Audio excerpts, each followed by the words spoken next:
imagine mo lang yung kanyang habilin na huwag nang iwi yung kanyang katawan dito sa ating bansa. I-cremate na lang doon.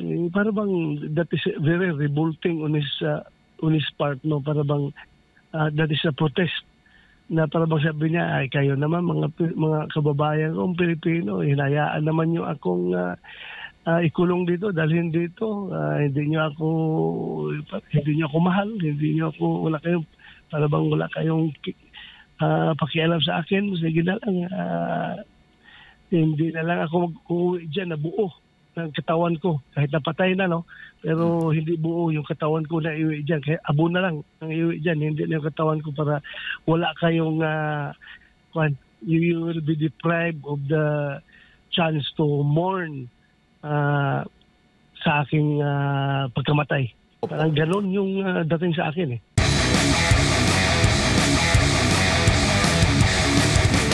Para na naglalayong pauwiin nga o isailalim sa house arrest itong si dating Pangulong Rodrigo Roa Duterte. Yung una na sinuportahan po ninyo, yung resolution po ni Senator Robin Hood Padilla. Yes, Admar, at Jed, kailangan na talaga gawin ng ating gobyerno yan dahil yung nga sa latest report na latest balita na ating narinig ay butot balat na daw si Pangulong Duterte at mayroon ng mga habilin na kung siya ay mamatay, doon na siya i-cremate. At huwag na ibalik dito sa Pilipinas yung kanyang katawan. So ito yung nakakabahala. At lahat tayo nalulungkot kung mangyari man talaga ito na yung ating dating Pangulo na ibinuhos niya yung kanyang buong buhay sa pagsiservisyo at paghanap ng paraan para mabigyan ng magandang buhay yung bawat Pilipino. Ngayon, hayaan na lang natin na mamatay doon sa ibang bansa at sa loob pa ng kulungan at hindi makauwi dito.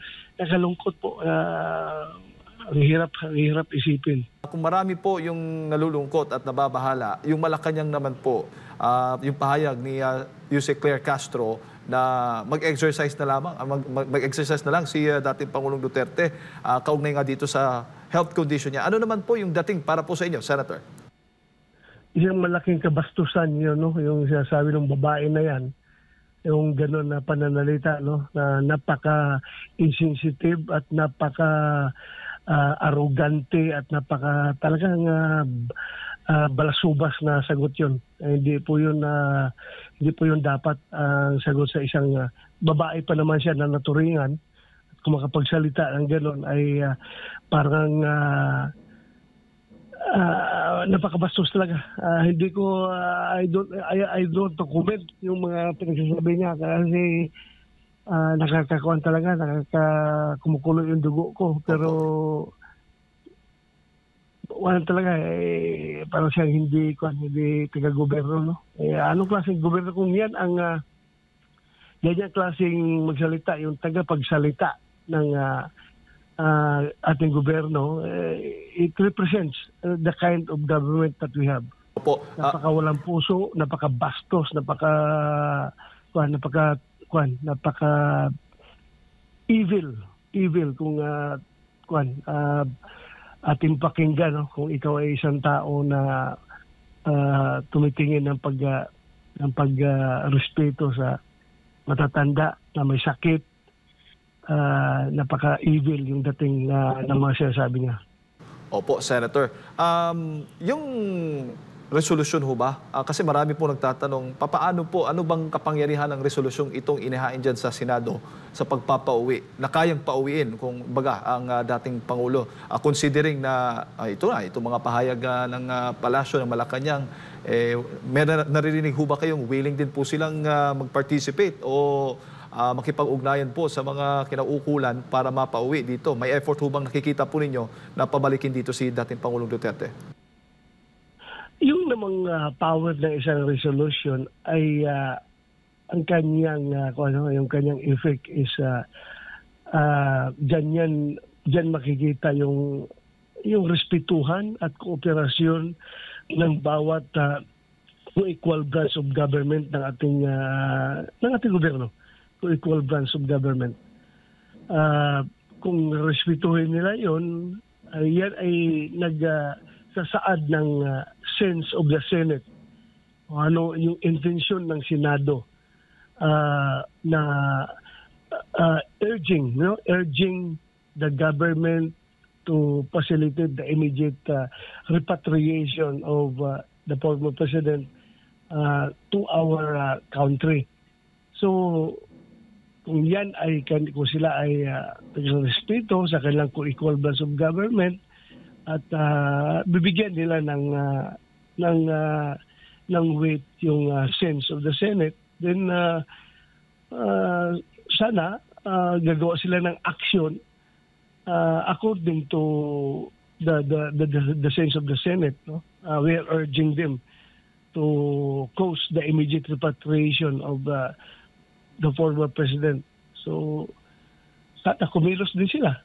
Ipakita nila na sila ay nagrespeto at sila ay nakikinig sa kanilang co-equal branch of government. Kasi kung wala nang respetuhan, wala nang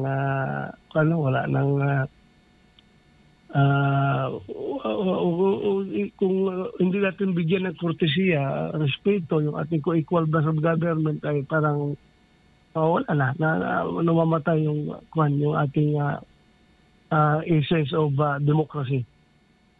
Opo. At itong mga resolusyong ito ay kinakailangan po ng boto o suporta ng majority. Tama ho ba, Senator? At kung inyo pong makikita ngayon, may sapat ho ba na bilang para makakuha po ng majority vote o suporta mula sa Senado itong mga resolusyong itong inihain po ng inyong mga kalyado? So nakikita ko, sigurado makakuha ng majority yan dahil ako tingin ko what bad will it give to the senators kung i-consider nila yung humanitarian na aspect ng sitwasyon ngayon ni Pangulong Duterte. Nakalimutan na nila yung about sovereignty, about reconciliation. Doon na lang tayo mag-focus sa humanitarian consideration. Siguro hindi naman masama yan. Kasi yung mga kasamahan natin mga senador, majority niyan naman ay mga maka-Diyos at makatao. Hindi naman yan. Mayroon siguro dyan isa, dalawa o tatlo or apat o lima o ganon. Pero majority dyan ay maka-Diyos at makatao. Opo. At makabansa yung ating mga senador. Opo. Linawin ko lang po, Senator, itong dalawang resolusyon ito, suportado po ninyo. Itong kay Senator Cayetano under house arrest at ito naman kay Senator Robin Padilla gustong pauwin dito sa Pilipinas. Yes. Suportado natin yan. Suportado natin yan. Lahat ng mga resolution patungkol sa pagbabalik ni Pangulong Duterte dito sa ating bansa, whether house arrest or whether ano man, basta importante andito siya sa ating bansa, at kung ano mang may mangyari mo sa kanya na hindi maganda, andito lang siya. Ang Pilipino ay kagad ay andyan sa kanyang piling at imagine mo lang yung kanyang habilin na huwag nang iwi yung kanyang katawan dito sa ating bansa, i-cremate na lang doon.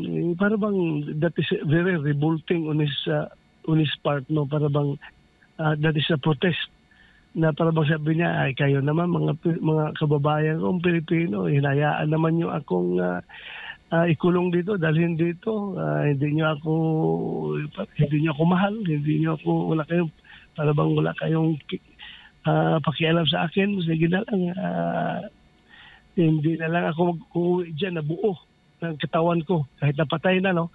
Pero hindi buo yung katawan ko na iwi dyan. Kaya abo na lang ang iwi dyan. Hindi na yung katawan ko para wala kayong you will be deprived of the chance to mourn sa aking pagkamatay. Parang ganon yung dating sa akin eh. Opo, opo. Senator, huli na lang bago ko ipasa kay Partner Admar. Kapag itong resolusyon, mga resolusyong ito ay pinaboran po ng Senado, saan po ito next? Ano pong susunod na mangyayari? Itong resolusyon, saan po i-address? At sino po yung possible na kukuha, na papauwiin, pabalik dito sa Pilipinas si dating Pangulong Rodrigo Duterte? Sino po mangungunang ahensya po niyan? Wala, bahala na ang gobyerno dyan. Bahala na ang gobyerno kung sinong itatask nila na pumunta doon at kumuha kay Pangulong Duterte. Anyway, that is within their powers, no? Because alam naman natin na yung power regarding foreign policy ay nasa executive branch of government yan. So sila na bahala ang magpapatupad kung gusto mayroon silang aksyon na dapat ipapatupad patungkol sa resolution na ina-approvean ng Senado.